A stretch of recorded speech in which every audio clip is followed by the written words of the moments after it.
Good evening and welcome. Wednesday night, 20th of January, episode 21, our big 21st birthday. Not bad after this wasn't supposed to go past episode 1. So here we go. Glenn, welcome, mate. Hey, mate. Happy 21st, mate. You're looking well. Absolutely. I remember my 21st, mate. It was a big one. I'll just tell you very quickly about my 21st. That year, I ended up buying a house. Seitel was pregnant with our second, Nick. So it was all happening at 21. So I feel like I'm about 60 sometimes. And so luckily I don't look it, but mate, it was kind of fast forward the early part of my life. That was for sure. Tell me about your 21st, mate. What'd you get up to? Yeah, a little bit longer ago than yours. And I was still very much a single man at the time. So I just had it at home. My mother and sister and I were living in Miller Street in Carnegie. And yeah, just pretty big night. I can remember, I suppose at the sign of the times, we ran out of beer at about midnight. And one of our family friends went and bought some long necks. Right, beautiful. That's our Melbourne. I can't remember, but they may have been Melbourne's. But I remember we were serving long necks into the glasses at about midnight, 1 o'clock. So yeah, good night, and still mates with a lot of people who were able to come, which is probably the more important thing, I think. Beautiful. I remember I had a 70s theme night as well. So it was the big full fancy dress, the whole setup. So it was a great night. Sadly, I never had a big 40th, mate, and kind of live to regret that. So I'll have to turn into the next few years when the big 50 happens. And I know yours has approached you right now. It's time to get out and party after all this lockdown issues, eh? No, definitely. And obviously, I didn't get to have a 50th party. Probably the likelihood of a 51st is pretty slim, but we have been out a little bit in recent times, you and I, and have had mini celebrations. So hopefully we can get a group of us out together soon at a function, a gig, festival, and have a bit of fun. Yeah, how good is it to get out and see live music again? We've seen a few bands in the last few weeks. It's just awesome to get out about. Last week, we talked about T-World. That was a great episode. Got all that. We had a few obviously technical audio glitches that night, and I'm sure we'll probably have a couple more tonight. But it all went planned. So just as the screen freezes right as I talk, so it's all going beautifully.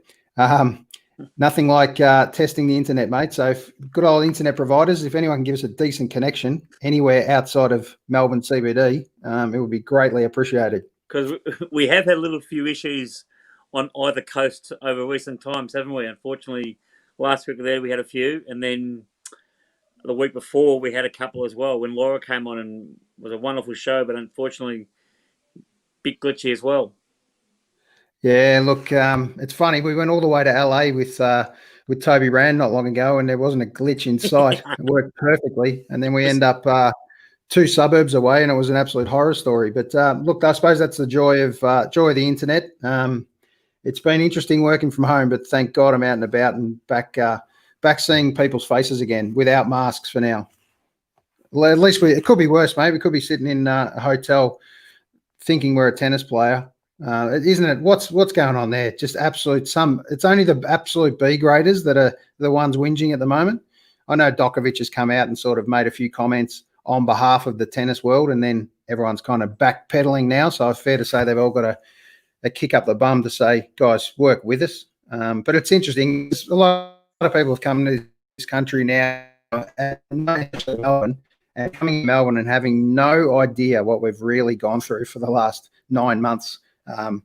They've just got no idea. So let's just get this tennis up and going. I just think they should push the date a little, a few more days, a week, whatever they've got to do to get things going. And mate, if you can push Melbourne's Grand Prix next year or this year from March all the way through to November, you could have sorted something out with the tennis. So now that they're all here, let's just get this quarantine done.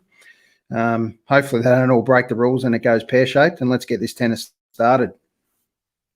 Oh, mate, I agree. Look, without trying to sound like a worries me, but as you said, we've been through a pretty tough 5 to 6 months from a Melbourne perspective, and we've done well. Like, regardless of what New South Wales, other states might have said, South Australia, WA, Queensland, whatever, we've done well.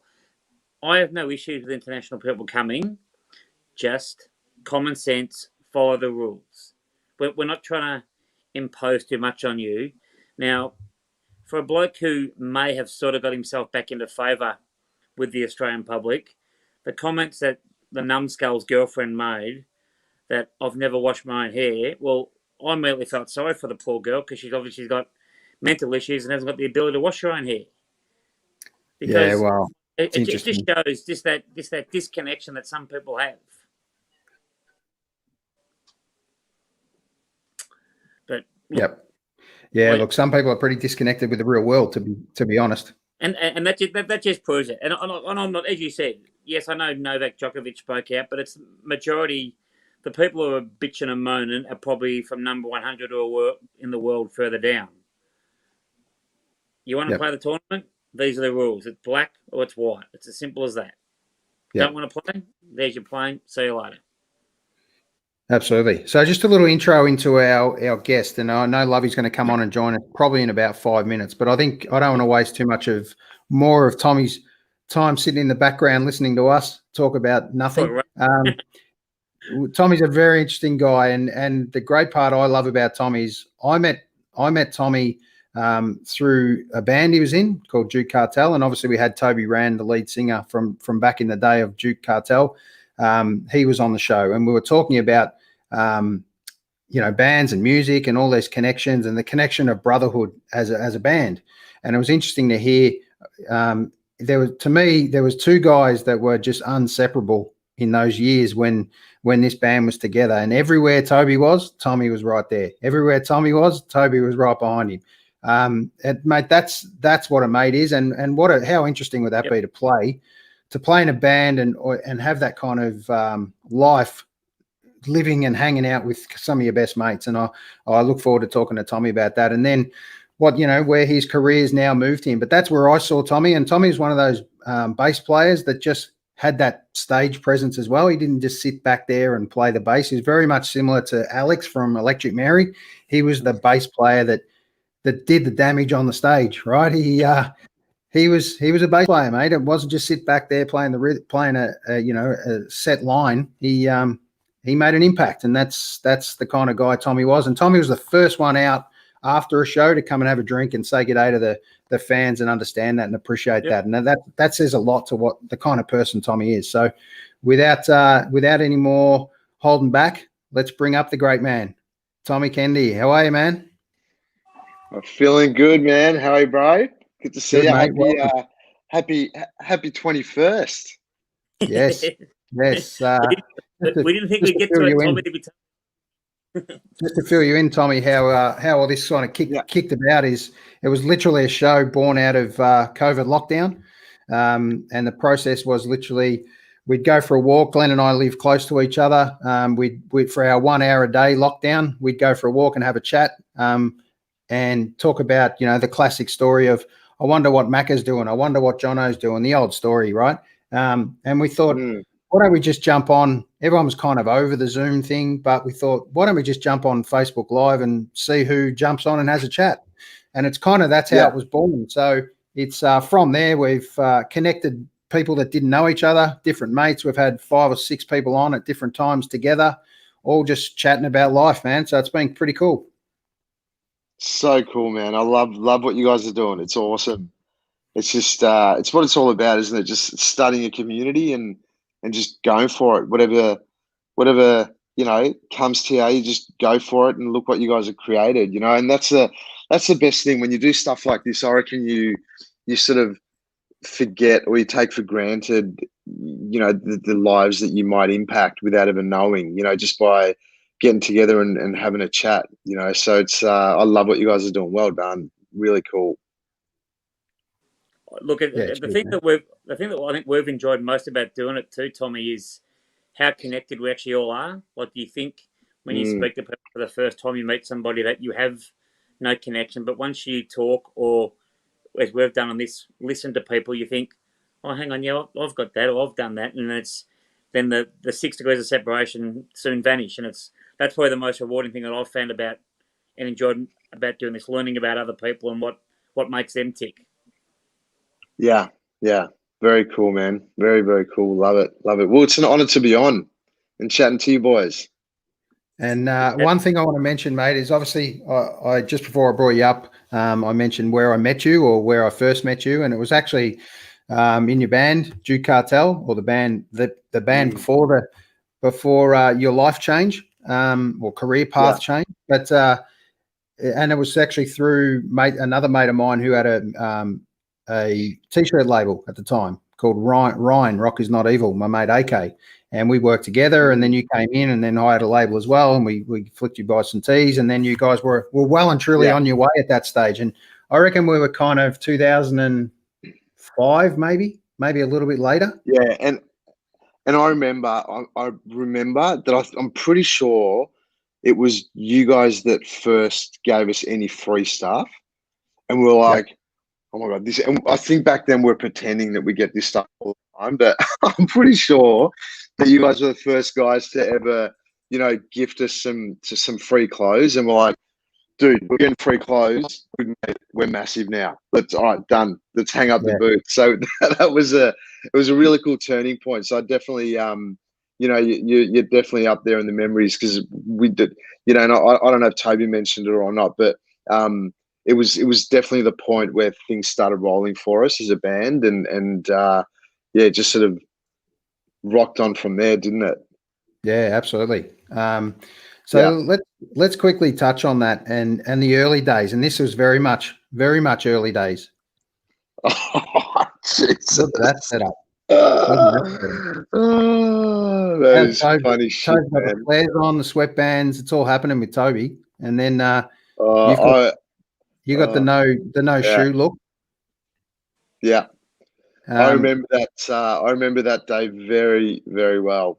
I know exactly where we were, what we were talking about. I'm pretty sure that was the day that we actually were talking about changing the band name to Duke Cartel. Yeah. And I remember that the way we did it was all of us wrote down like a bunch of words. And then we all had like two lists. No, we all had a list, and it was like two big lists of names. And somehow I remember it was Duke Cartel came first. What was it? First it was going to be something else, Cartel, and then we realized that Duke is in jukebox, music, and then Cartel. So it's like the music crew or music mafia or whatever. And it just sort of fit. We're like, all right, let's do it. Duke Cartel it is. But seeing that photo, I have not seen that photo probably for 15 years. I'm like, wow, that's awesome. Yeah, lots of memories, man. Lots of memories. Couple of old photos. Yeah. And we'll just touch on this one a little bit later in the band. But that's kind of about the time I met you guys. Had the slick look for sure. Dreadlocks at that stage, Tommy. Yeah, the dreadies were rocking. I think that was my second round of dreadies. But I've got no idea where that was. No idea. Do you know? No, not that one. I should have taken a bit more notice on when I was. No, that's all right. Yeah. What about this? Yeah, boy. Yeah. Very cool days, man. That was. You know what? In that photo, funny enough, there was actually quite a bit of shit going on in and around the band. I remember that time really well. It was, there was a lot of confusion, a lot of uncertainty, but we're still, doing big gigs and whatever else. But it was just, I think it was around that photo, there was a lot of uncertainty in the band going on and outside the band. And so, I think you can probably tell by the photo that we're all a little bit bloody shells of humans, maybe. So no, there was a weird time, but all those photos bring back so many memories, man. It was such an incredible ride, that I will never take for granted, because not many people get to experience the stuff that we did. So pretty epic times. One last one for Duke. Pretty sharp shot, this one. Yep. Yeah. Very cool. So let's Very let's cool. touch on that first early part of your life and getting around as a muso and what it meant from in your kind of 20s, roughly around that age. What age did you pick up the bass, mate? Is that how you started in music? Yeah, no, I was playing electric guitar with Dale in a band called Sea Monkeys. Dale got me into his band when we were like 16, and I was playing electric guitar, and then the bass player left, and I just went, I'll try that.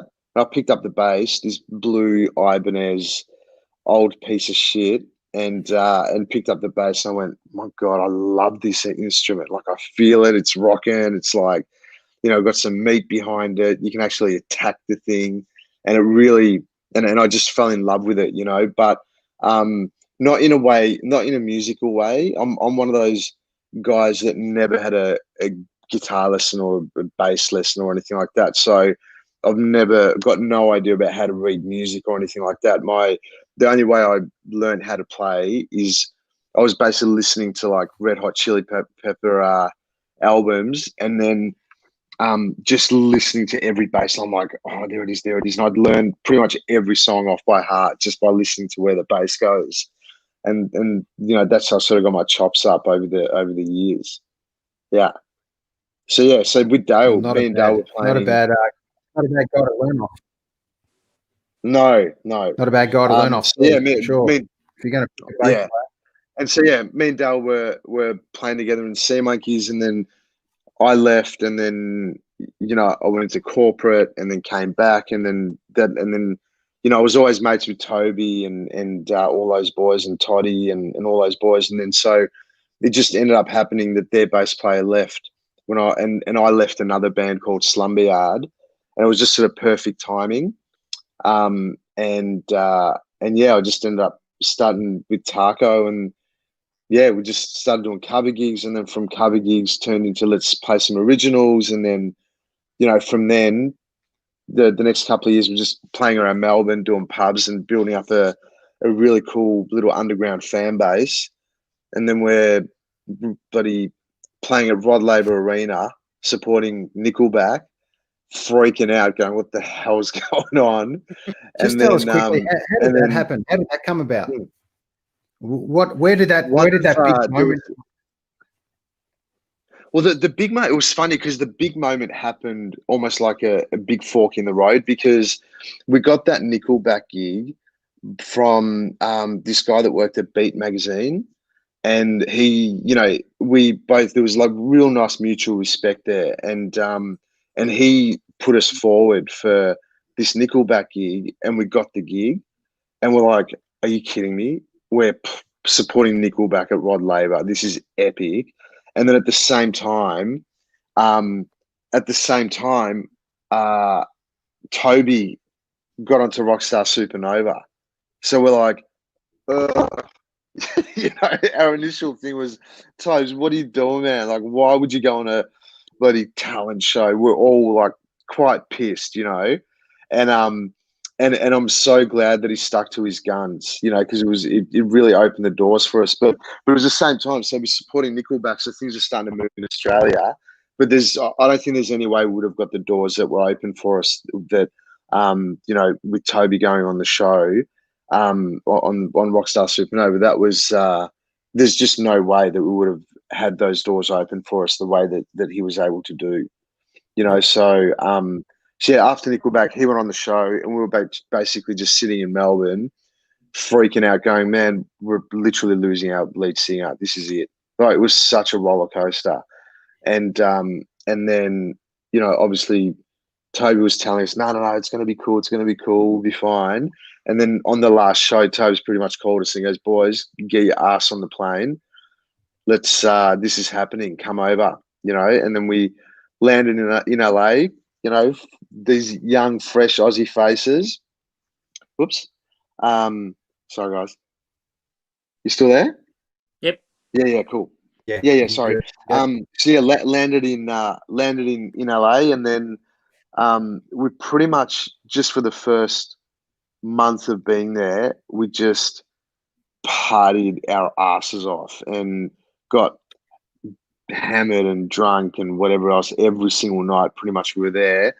you know, hanging out, coming from Australia, and then suddenly hanging out with guys like Tommy Lee and Gilby Clark and all these legends, you know, we're just like, oh my God. So all our heads sort of started getting nice and big, and you know, and so from there it all began, and we had, you know, I'd say the first 6 months in LA was really exciting because we were all we just had this flow going on. Things were just happening. There was people hearing about us, and it's like, oh, have you heard about the G Cartel guys? And have Slash coming down to the shows, and you know, all this stuff, and we're getting invited to these epic parties, and it was just the first 6 months were just like, what is going on? You know, like this is just the most exciting thing ever. And then you know, slowly after 6 months, reality started settling, you know, or we started getting hit with what's actually going on, you know, which is like, you know, in order for us to make an impact, we're going to have to live like on basically rice and beans if we want to do this. And you know, me at the time, I was pretty heavily into corporate, so I had a really good job, and I was earning, I don't know, almost 200 grand a year. And I'm just like, and I have to leave it. And to be honest, I didn't even, not that the money mattered, but I didn't even really think about it. I just went, nah, I'm out of here. Quit the job, and I was gone. Yeah. So it was like this fork in the road where I was either going to go down this normal route where my, you know, corporate career was going to take off, and you know, I probably would have had the house by the time I'm whatever, and all the money in the bank, and all the certainty, and all the kids, and the boats, and the houseboats, and all that type of stuff, you know. And I basically just looked at that life and went, nah, that doesn't really interest me. And not that is not what you know. It's not that I didn't want that, but it was more so, where's my heart leading me to? And you know, even back then, I had no idea about spirituality or even any of my dysfunctional behavior stuff or anything like that. But I just knew that that's exactly what I had to do. So it was just no question in my mind. Yep. Yeah, it's an interesting journey that and perception, you know, that idea of perception and what that looks like. Because, mate, some of your clips and the amount of money that was kind of thrown at those clips in LA and how Crazy. big, and that's kind of what you got to do to make it happen, right?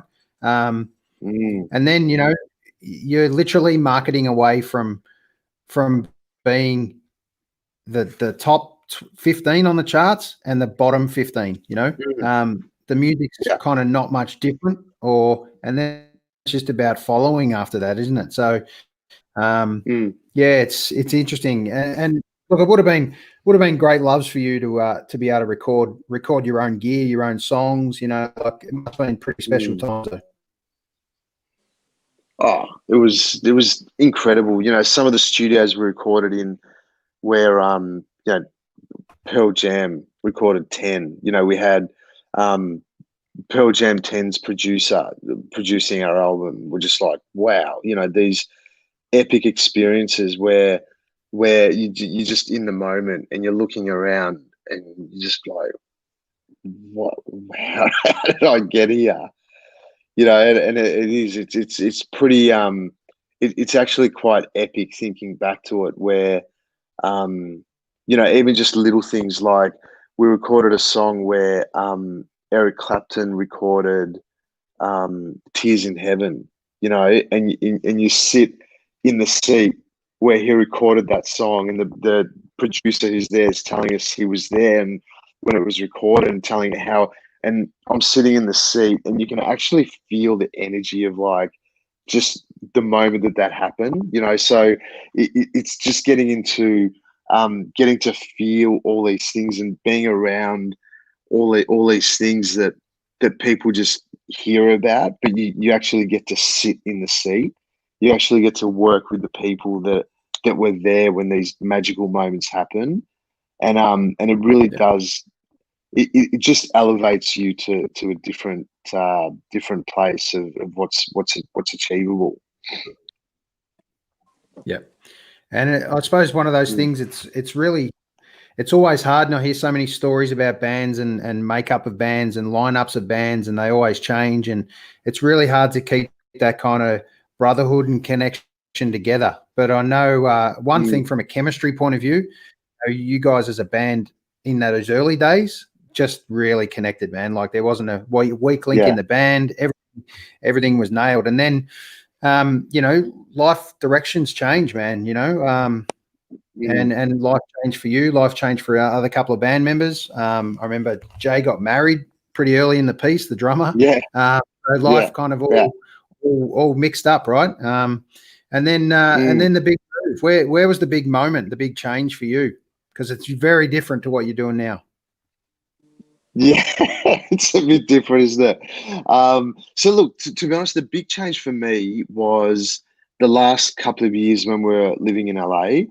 I started practicing this type of yoga called Kundalini yoga, and the Kundalini yoga is this type of yoga that it like internally it smashes you apart, and it brings all your fears and it brings everything to the surface. It really brings, and it's like it puts you in this place where you got nowhere to hide.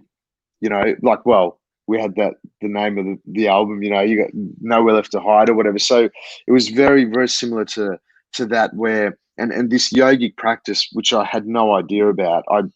I simply went to these classes just to pick up chicks. So I had no intention of no intention of actually getting the benefits from the practice, but it just transformed me inside out, and I started to see things about myself that I really didn't like. And I started to see things about myself that where I wasn't being authentic and just wasn't being truthful with myself and with basically everyone around me, whether it was guys in the band and or my mates or, even relationships and family and whatever else, and and I guess over 2 years, it brought me to, it brought me to this place where I came back from LA. And when I got back, I was like 35, and I just had, was it 34, 35, end of 2012. And I basically had zero money. I came back with like $80, and it was such a defining moment for me, because it was from that moment where I felt the most lost and the most broken, but I also felt the most powerful because I had nothing left to lose. So from then on, I basically just followed this guiding system that I've always had, just like the same thing of, moving to LA and not staying with my corporate job or whatever. And I since then, I've just constantly been following this guidance system, and one thing led to the next. I did my teacher training, became a yoga teacher, and then started teaching yoga. And then that led to me really wanting to know more about human behavior and wanting to understand why people do the things they do, but also wanting to understand why people don't do the things that they should do. And I really, so I spent the last probably 7 or 8 years in doing countless meditations and courses and studying myself and putting myself to the test, putting others to the test. And so that sort of led into this organic place of me now having this coaching business, and then also, I'm working a lot with corporates, like mostly sort of ASX listed companies and sort of big, even big like concrete companies and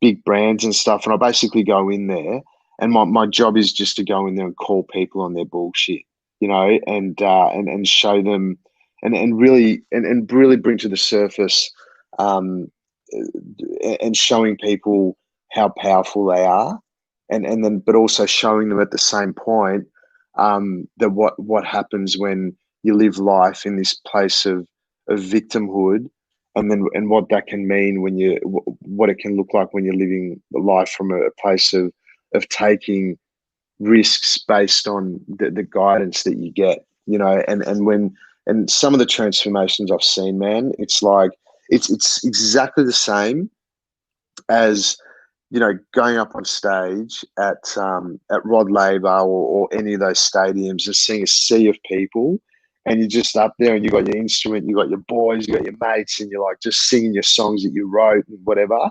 It's a very similar feeling where, you know, you're sitting in front of someone talking about life and they have an aha moment, and, you know, you get full goosebumps. You're just like, fuck, I'm so lucky to be part of this moment, you know, and it's and it happens really often in my life at the moment. So I'm quite blessed that I've followed that sort of guidance that's got me to where I am today.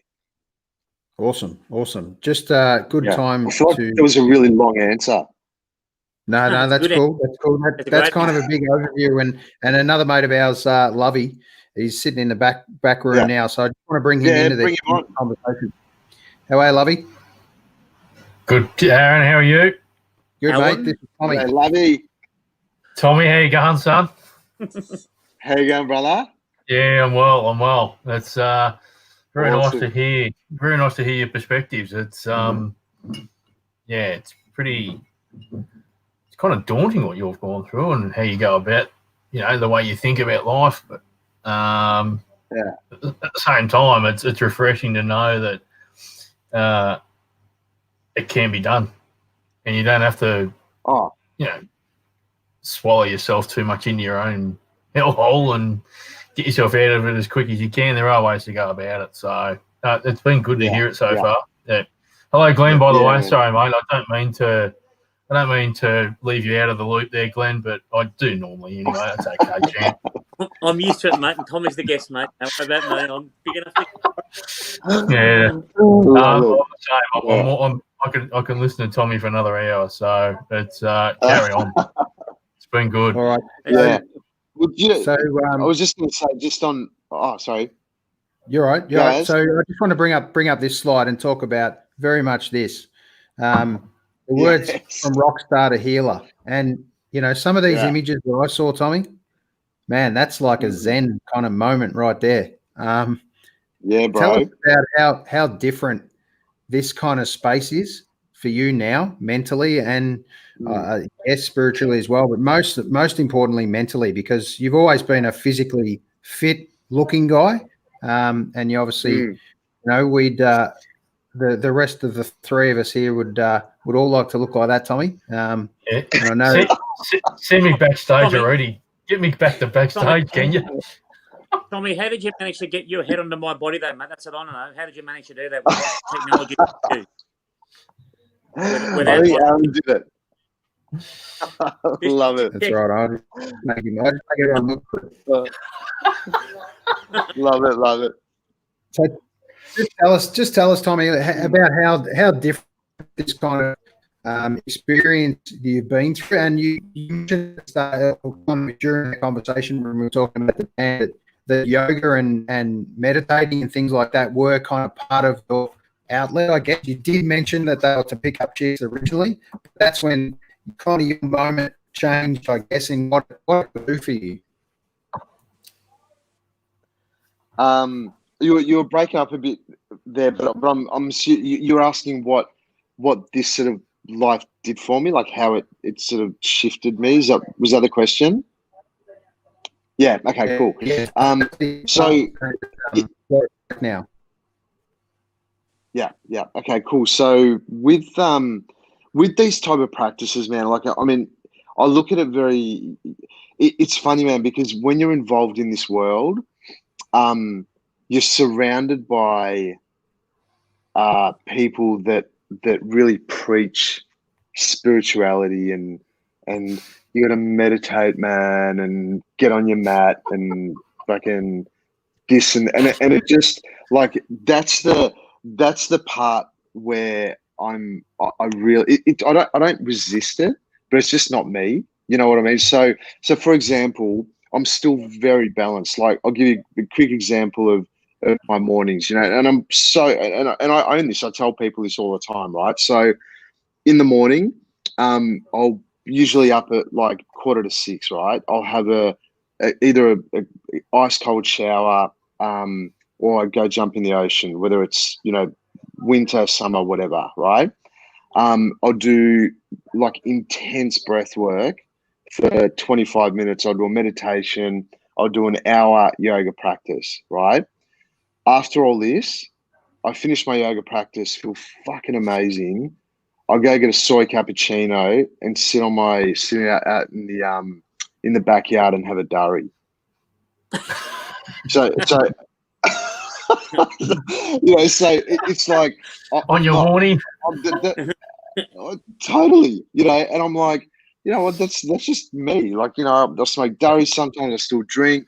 Whatever. It's like, whatever I feel, I do, and I'm not fussed about it. But it's this world has been it's been challenging for me to try and fit in. But what I find is the best part is that all these tools like meditation and yoga, and they're not there to be part of the yoga community. These are like actual. It's a science that it turns you inside out, and it forces you to look at the things that everyone's pushing under the rug, whether it's in a physical sense, a mental sense, or whatever. But it doesn't mean that you can't drink water unless it's blessed by the Dalai Lama. You know what I mean? So you really have to, you've just got to be honest with yourself and still stay authentic and be who you are. But you use these practices, and that's, probably the last 2 years, because I fell down that line as well, where I wanted to be spiritual and I want people to see me as some guru. And I'm like, fuck that, man. It's just not me. Like, that's just never going to be me. So when I just started owning who I really am, and started owning my true nature and who I am at the core, I basically use these practices to clear out my body, clear out my mind. I use these practices to stay present and to really be able to see what's going on in my life and get access to this guiding system, this intuition, the guidance system that we all have, and really learn how to tap into it. And then I'm still me. Like, I'm not anyone else, so it's just, they're just tools, and it's science, and it gives you the opportunity to really, I guess, authentically be who you are, but then have these tools at your fingertips that you can use every day. I think that's amazing to hear you say that, mate, because not so much for we know about other stuff, but that song by Michael Jackson, Man in the Mirror, from what listening to you speak now, you talk about what you do in your life, but what you do in your life, it seems you control your life now as opposed to your life controlling you. And I think after the reason we started doing the podcast, and love you, I've known for a long time, Aaron and I've become really good mates. It's interesting you say you're still me, and that's the best thing. When you look in yourself, all you're actually doing is finding your true self. You're not actually changing. You're just tweaking and bringing out the best bits. So, mate, fantastic to hear your story, buddy. Important to hear. Yeah. Well, it is. It's I'm curious as to. So you take those leaps of faith. You go and see what you truly want to do and what you want to be. I mean, there's a certain fear factor to that too, isn't there? Because you sort of see it in front of you, but you still got to worry about those that are around you and those that you love and all the rest of it. And for instance, if what you truly like actually might not be fitting in with what's around you, how did you get around that sort of stuff as well? Because that's going to take a lot of understanding, surely, from people around you too. Yeah. Well, that's the courageous. That's the real courage that you sort of need, because what you'll find, and I've seen this happen not just with my life, but I've seen this happen with a number of my clients that I work with, where they have this fear that if they go for what they actually want, like what their heart wants, then what that means is that they're going to lose everyone around them, or that they're going to the people around them are going to support them, and oh my God, does that mean that I can't earn as much money, or my God, is my wife not going to like me anymore, or whatever it is, right? Everyone has their fears, you know.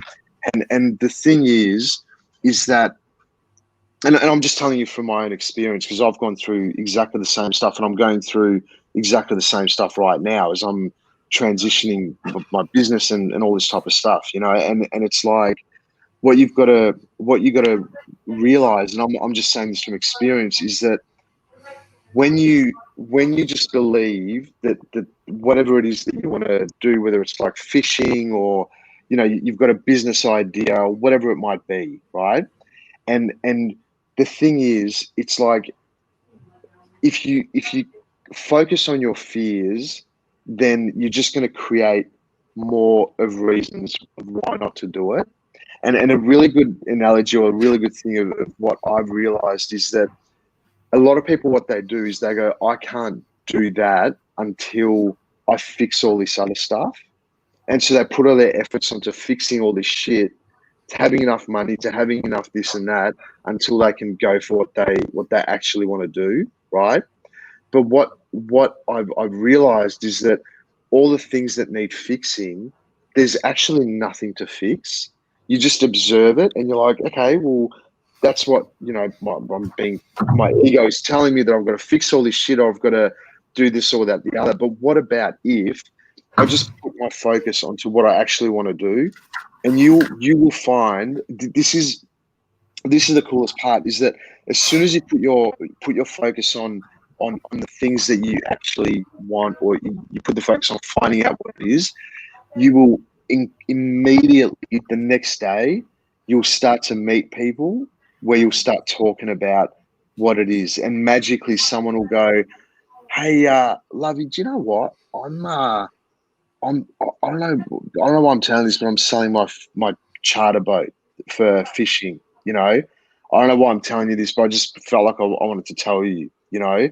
And it's like, so I'm selling my charter boat, and you're like, dude, are you kidding me? Yesterday, I was, no joke, talking about, I'd love to start a fishing charter and get out there. You know what I mean? So I don't even know. Are you starting a fishing charter company, Lovey? He hasn't patience. He hasn't got the patience, Tommy. You hasn't got the patience. You know the interest. I'll start flogging it. That's all I'll say. I love it.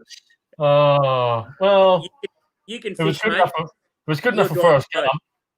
It's good enough for Forrest Gump. I'll do it. So. Exactly. But yeah, so yeah. What's that? I get your point. Absolutely. Yeah. Get the point. Yeah. So yeah, that's what sort of worked for me, and then it just starts, and then the biggest thing is that once you start going towards it, you'll see that the people that are around you will start supporting you, and it will just organically happen, where either they get involved but they push you, and they're like, oh my God, how awesome is it? Love is going for it. And, you know, you actually create more love and more joy in your life. And every time there will be people that will not be in your life anymore, because there's always this sense of either jealousy, or there'll be this thing of that they can't handle the fact that you're going for what you want, and they'll just fall away, you know. So that's really how it works. And it's never, every time I've taken a leap of faith, it's every time, it's almost like I've worked out the exact 10-step structure of what actually happens, and it's never, hasn't faltered me yet over the last 4 years. And I guess you don't necessarily have to be cold about that stuff either, is it? Because it's like anything else. If people are happy to follow you and work with you on it, then they'll stay on, they'll tack on board and grab your coattails. And if not, well, yeah, it's been nice. It's great. Well, catch you later. See you on the flip side, I suppose. 100%. Yeah. Yep. Absolutely. And that's the biggest. Is we all, I suppose, if you spend hard, and we all do it, we're all guilty of doing it. you spend your time worrying about perception as opposed to worrying about, hang on a minute, this is something I'm passionate about. Good friends, good people will stick beside you. You'll go and try something. If you fall, they're often the first people to pick you up. So there's nothing.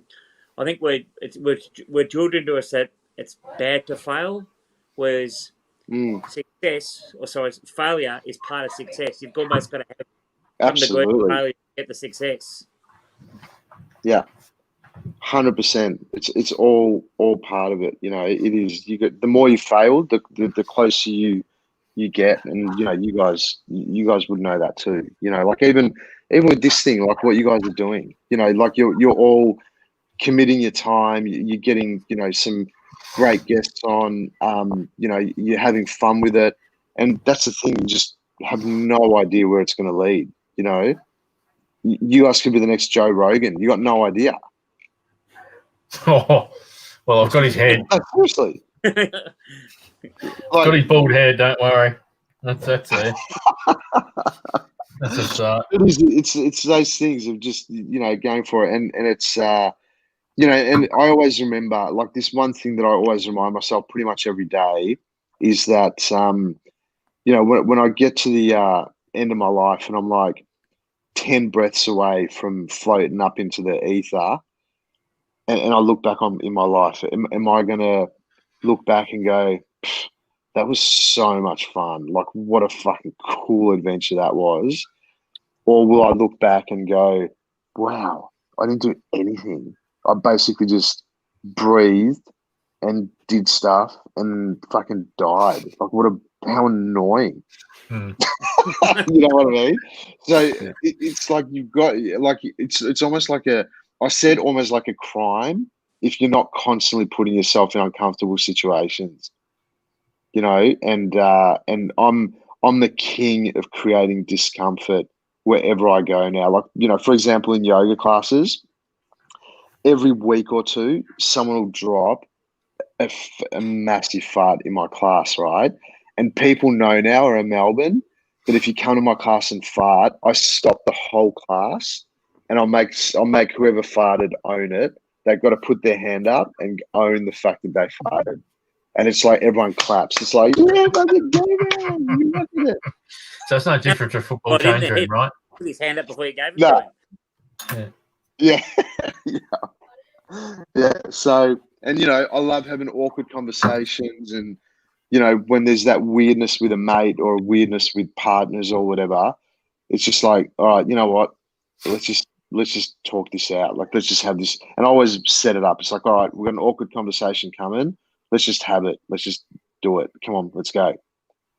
You know, and it you know that, and that's the thing. So many people shy away from tension or discomfort, but that's where all the magic is. That's where all the growth is.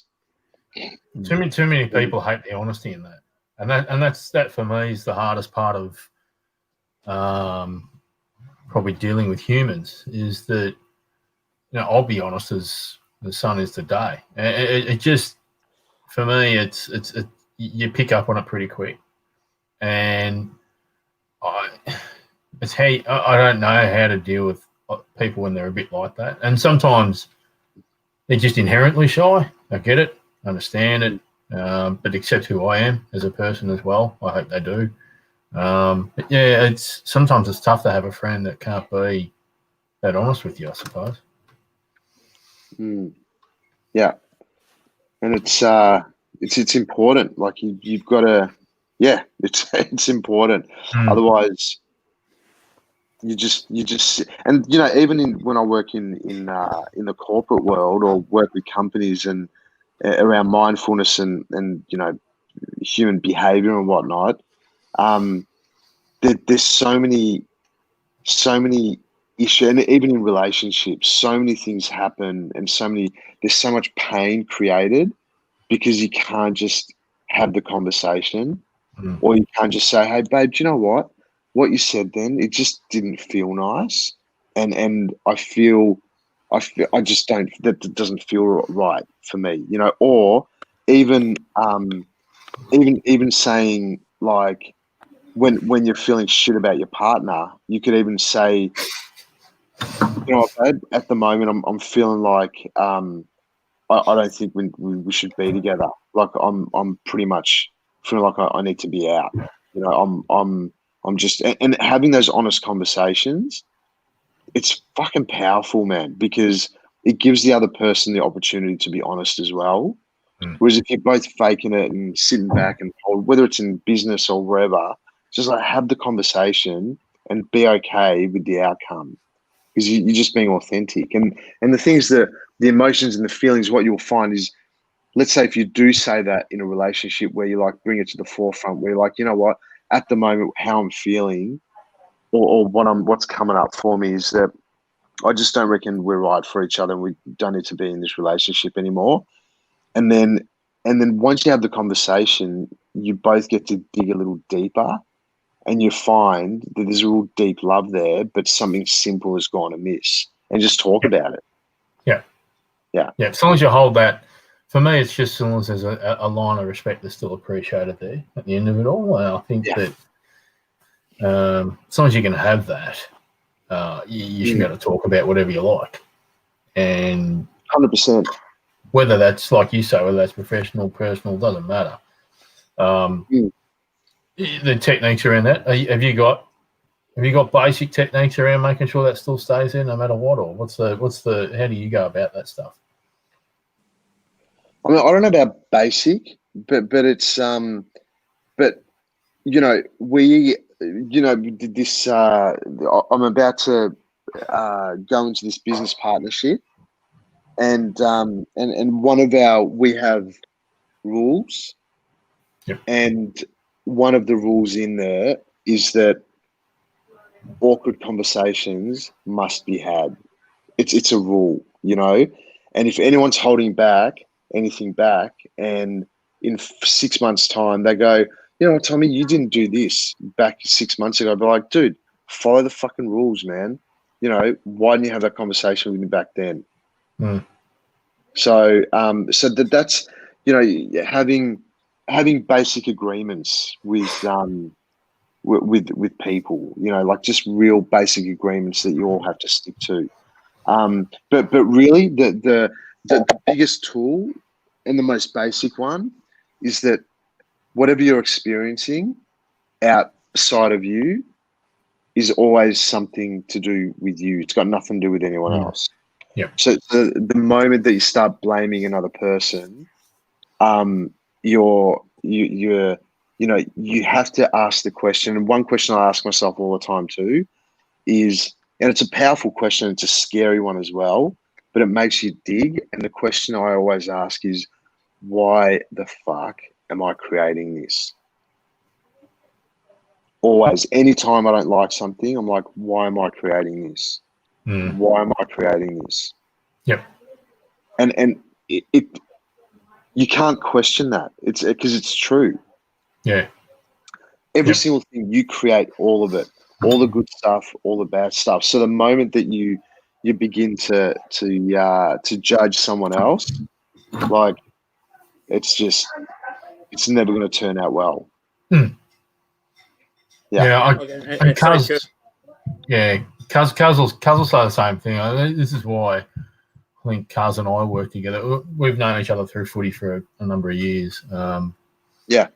And I think it's just making sure that you keep that line of respect. But if you're going to make a judgment about the actions that occurred and not the person. And I think it's probably the most important part about the way we go about our stuff is it's never personal. You just make sure that you talk about, well, you actually did this. It was contrary to what we're thinking, as opposed to, well, you're just shit.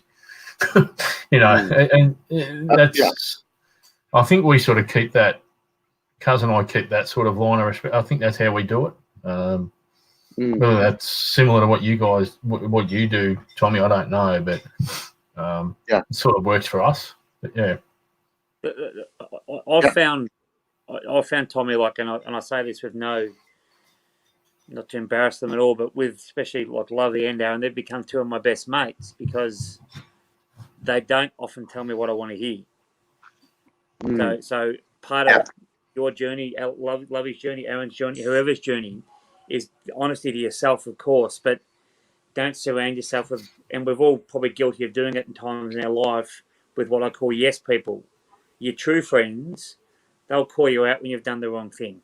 As Lovey said, in a way that's, that line of respect is still maintained, but it's because probably that's not your best thing. What are you going to do about it? Because they can advise, listen, but at the end of the day, as you said, what have I created? Well, I've created the mess, so there's only one person who can fix it. Once I start fixing it, as you know, with what you've done with your life, people will jump on board and support, but you've got to, as you said, you've got to take that first step. Like I say to I've got a 25-year-old stepdaughter and 2 sons, 17 and 12. I say to them, I don't care if you fuck up, but when you fuck up, put your hand up and own it as much as the good stuff you do. And it's a pretty simple way to go about it. Yeah, love it, man. That's very cool, Kaz. Very cool. Can I give you my son's phone number, call them and tell them that you think I'm cool? No, Kaz. No, Kaz.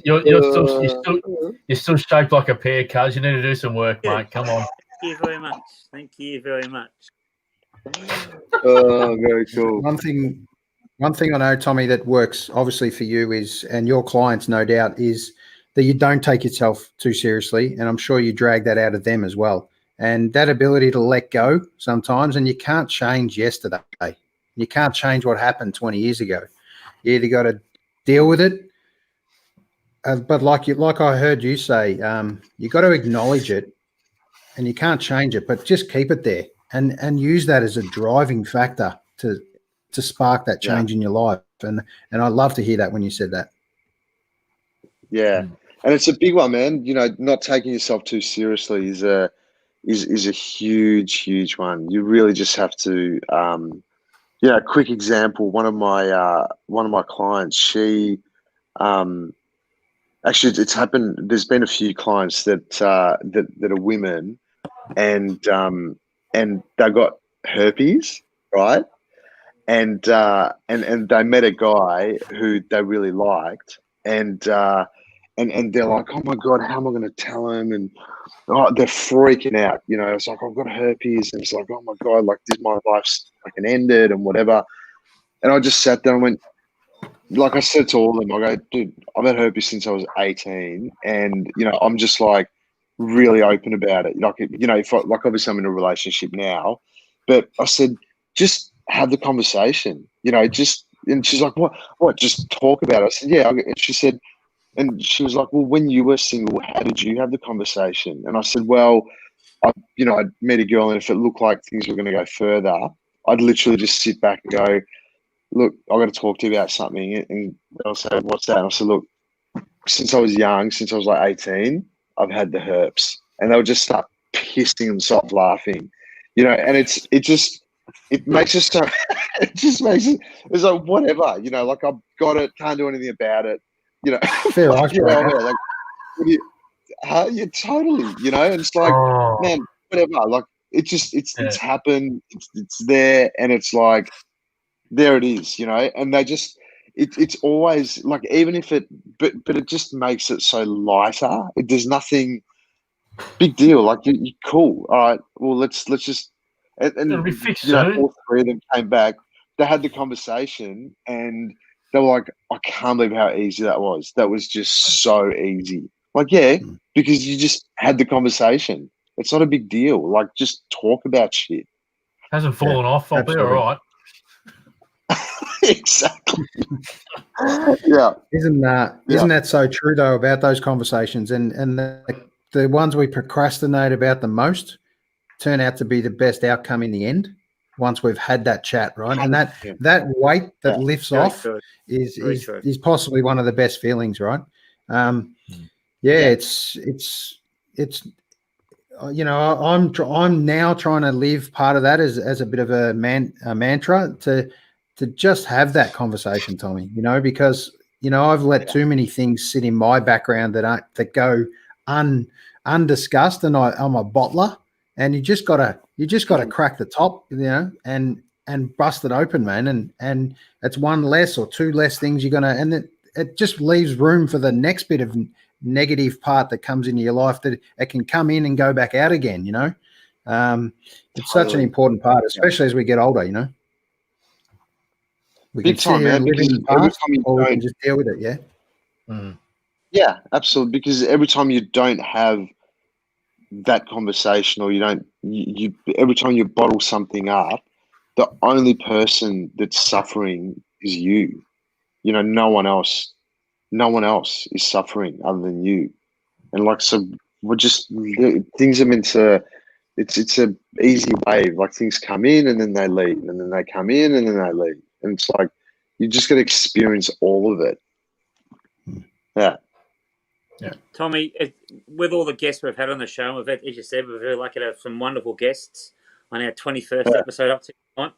Mate, I have a standard question I ask all the guests. You're having a dinner party, you're hosting it. You can invite 5 people. They can be alive or dead, doesn't matter. Who are your 5? Well, Flea from Chili Peppers. Never had the pleasure of hanging out with Flea. I would bring Leonardo DiCaprio, just because he's such a cool cat, and I want some, you know, I just want to just get some of his coolness. That's the best reason I've heard. And his coin, a bit of coin, you know, a little bit of that. Yeah. I'd invite Donald Trump, because I actually just want to sit next to that guy and just go, dude, are you fucking serious? Like, is this actually for real? Yeah. And just have the opportunity to speak to the guy, because I actually believe he's one of the most incredible human beings on this planet. And it's just, I just want to know how that guy exists and does what he does. You know, I'd love to pick his brain. And then, oops, sorry guys. Sorry, I'm back. And then who's that? That's 3. And then I would, fuck. Wait, sorry. No, you're right. Look at you. Now someone's calling me and it keeps, Brad, go away. Look, wait, I will turn this thing off. Inviting to dinner, Someone's maybe. calling me and they're not stopping. Is that Brad Pitt? No. Okay. No, I wish. Okay, so you guys can. All right, so there is so that's 3. Wait, who was the 4? Did you say Brad Pitt? Did I say Brad Pitt? I don't know. I'm saying Brad Pitt. Am I inviting them for you? Drew Barrymore. That's number 4. Nice. Just simply because I've had a crush on her since I was a little kid. And I would take, who's number 5? I reckon number 5 would be.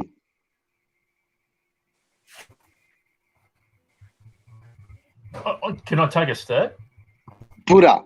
I would chat with Buddha. Buddha. Nice. Yeah. Would you rub his belly? Buddha. No, I just want to learn about life. Yeah. Nice. Very good 5, mate. Yeah. A eclectic 5, but a very good 5. I know. Is Donald Trump is Donald Trump the reason? Couple of minutes, Tommy left. Yeah. Sorry, Tommy. Is you there, Tommy? Yeah, I'm here. Yeah. So the Donald Trump one, is that just purely because he's arguing with the guttiest bloke you know, and he's just literally just I don't care, and okay. Yeah, it's just I'd love to sit next to him and just actually ask him, like, are you for real? Yeah. You know, like, is this, you know, is it?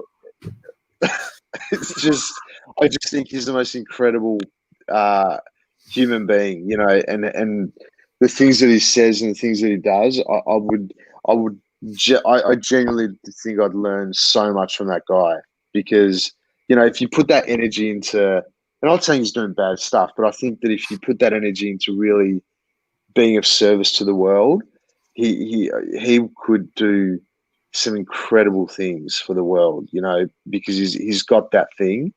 But I just think that he's he's gone a bit loopy. But I want to know if that's. I just think that's really cool. I think they should donate his brain to science. Honestly, if they're doing it for concussion, then they've got to do it for his as well. Just for in terms of, I don't know, Arkham Asylum type stuff. It'd be just fascinating to see what the hell's going on in there, and is the left extremely dominant over the right, or what's going on? It would be great. It'd probably stun scientists and neurosurgeons the world over. It'd be fascinating. It'd be great. I know. But yeah, no, I genuinely reckon he's an incredible human. But you know, some of the things he does and says, and some of the things that he directs, I'm like, wow, okay. So I just love to learn how someone has balls that big. Yeah. Yep. Yeah. Absolutely. Couple of minutes question, time. Tommy, you've been very generous with your time, mate. Just tell us, you probably got one of the greatest podcast names that I've come across and listened to regularly, mate, and I love it. And I think the Instagram part of it with the videos and stuff is because it connects so much more than just voice when you get an audio podcast, and to see a face and see an emotion and get a reaction is so important. Just tell us a little bit about your podcast, mate.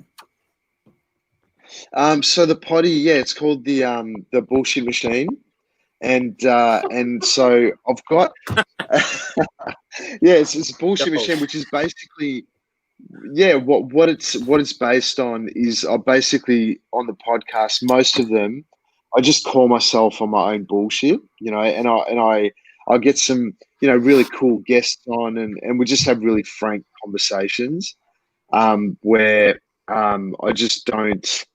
I just don't hold back. Like I'll, like for example, I interviewed this woman from LA who's like a full intimacy coach, and she's all into sexuality and all that type of stuff. And we're talking in one of my questions. I said, "So, is intimacy like dick in vagina?" And so we just.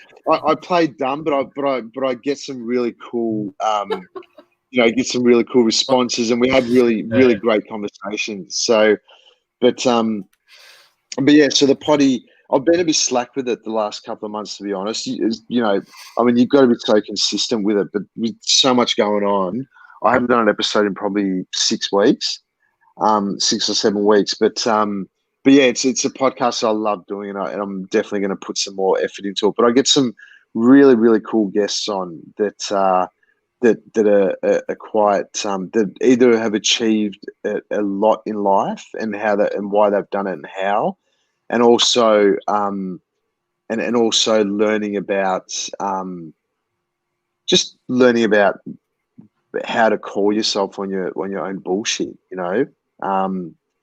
And through the whole podcast, I'm constantly, sharing stuff about my life that I probably shouldn't be sharing. Well, I'll tell you what, mate. It's like a Netflix thing. I'm going to, good work, Az. I'm going to binge your previous podcast episodes, and then I expect something pretty new very, very soon, if that's the case. I'm looking forward to some bullshit machine. Yeah, love it, man. Let me know. Especially the intimacy one. A few tips and tricks. That's who was that? That was Christian Whitecloud. Yep. Yeah, Christian Whitecloud. I got this woman on also, Alison Dubois, who I don't know if you guys have heard of her. Do you remember that show, The Medium? Yeah, The Medium. Yeah, so it was actually about her. So I got her on. I've had some pretty cool guests on that have jumped on. So yeah, and there's also I do an episode on. I basically just call all my best mates and ask them why they think that I'm so selfish. Every one of my mates reckons I'm the most selfish guy in the world. And I'm like, how? I just don't get it. So I call all of them and they all tell me why I'm so selfish and what their experience around it is. So yeah, just stuff like that. And you always learn something, Has anyone walked away from one of your potties crying? Like, have they hung up and they're like, I'm in tears, you've broken me? Yeah, you know what? I did one episode where I had I basically put intuition to the test, like my intuition, and I just randomly got this girl on, and I just did like an intuitive read on her. Just totally, she wasn't in front of me, knew nothing about her. I think all I knew was her first name. And I did a read on her and absolutely nailed it. And she just started bawling her eyes out, going, "Oh my God, how do you know all this?" And so yeah, it was really it was cool, man. It was cool. So yeah, that's the only tears that's been there. And I think I've teared up a couple of times while I've been talking. Yeah. Looking forward to hearing some good stuff on there soon, mate. Awesome, man. Awesome. So have you got a rough time frame for your next potty, or? Yeah, I reckon I'll do the next one will be next. The next song I'm gonna do is next week. Next week it's happening. Beautiful.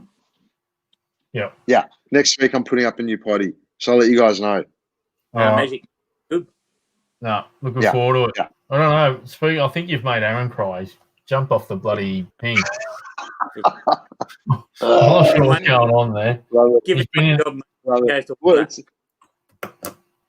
it's been awesome talking to you guys. Loved it. Yeah, no, it's been a lot of fun. A lot of I've certainly got a lot of intuition out of this in terms of, I think it's the more the how.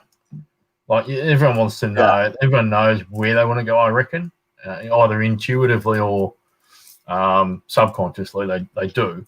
And it's just I think it's having that leap of faith, that courage to do the how bit. And I'm certainly one of those guys. So it's really fascinating. It was really good to hear it from yourself, mate. So I appreciate it. Thank you. Sorry I was a bit late getting on, but I loved it. So thank you, mate. That was really good. It's good to meet you, Lovey. Good to meet all you boys. It was an honour being on. Yoga for dudes. Oh, hey, yoga for dudes. Really, what does Downward Dog look like in that for yoga for dudes? Downward Dog, mate. Yoga for dudes. It's like an online program I've got for basically dudes to do yoga, and it's got like breathing. It's got yoga classes. It's got meditations. All sorts of cool stuff. So it's like basically an online program, and it's I've got it out there to support men. It's really cool, man. Like a lot of people that are doing it I'm getting great reviews and people emailing me saying they're loving it. So, if you're a dude and you want to be a yogi and get all spiritual and drink soy cappuccinos and smoke durries, check out yogafordudes.com.au. I tell you what, if it means that I get a rig like yours, then I'm all for it. I reckon we bring it on. Yeah. Kaz is going to need about 3 years worth, but that's okay. He'll get there. No, they don't. Just hurry up and get it done, Kaz. You'll be surprised. Yeah. You'll be surprised how quick yoga actually drops the weight off. It's incredible. It's very powerful practice. Yeah, man. So, yeah. Get into it. As Lovey said, mate, really appreciate you jumping on board, mate. Absolutely great of you to give us up your time on a Wednesday night. Mate, we'll look forward to having a look at your podcast and hopefully seeing some wonderful stuff on that. And as I said, awesome. Mate, thanks again for jumping on tonight, mate, and giving us your time. Really appreciate it, Tommy. Anytime, man. Love chatting to you boys. Great. I love what you guys are doing, man. Really do. I think it's epic. So well done for following through on what you all wanted to do. If it helps just a little bit, it's like if it helps just a little bit, mate, then all for it. Doing a good thing. Exactly. Thanks for your time, Tommy. Yeah. Have a great night, mate. No worries. All right. Chat soon. See you, Tommy. Mate, see you, man. See you later. Shut up. Bye-bye. Bye. Now, where is Aaron? More important. So this is dangerous for Aaron. This is really dangerous, Aaron, because we can just take this. Oh, damn it. Here he is. Disastrous. Disastrous. What's going on with That's you the last tonight, time at the beach, let me tell you. Just between you and I and the gatepost. Great to have I Tommy did on. tell you.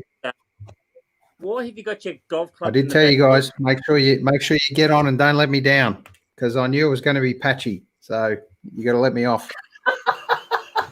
What about Lovey?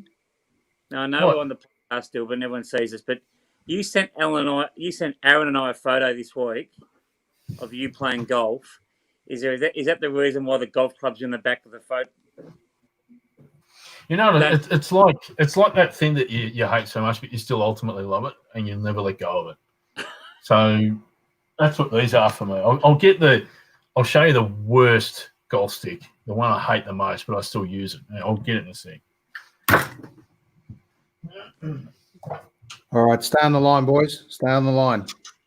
Thanks again, Tommy.